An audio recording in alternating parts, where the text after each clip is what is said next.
दर्शक बंधु लगातार 2 दिन बंद रहिबो स्कूल एवं कॉलेज। तेबे कौन आसी अपडेट टी आज भिडियो रे जणाइबी।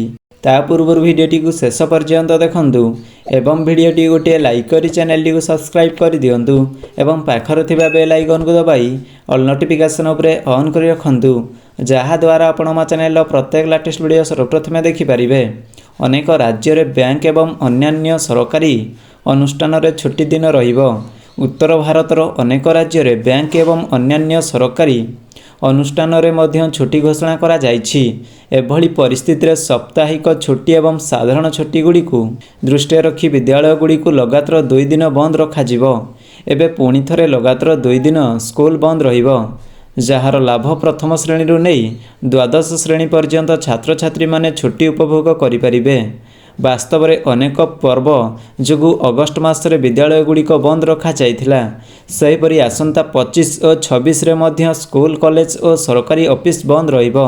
आज्ञा हाँ, अगस्ट 25 एवं 26 रे स्कूल एवं कॉलेज गुड़िक बंद रहिबो। 25 अगस्ट रविवार पई एक साप्ताहिक छुट्टी हेबो और सेहीपरि 26 अगस्ट रे जन्माष्टमी छुट्टी घोषणा करा जाइछि। शिक्षा विभाग द्वारा प्रकाशित छुट्टी तालिका रे एही छुट्टी घोषणा करा जाइछि। 26 अगस्ट रे जन्माष्टमी छुट्टी हेबो।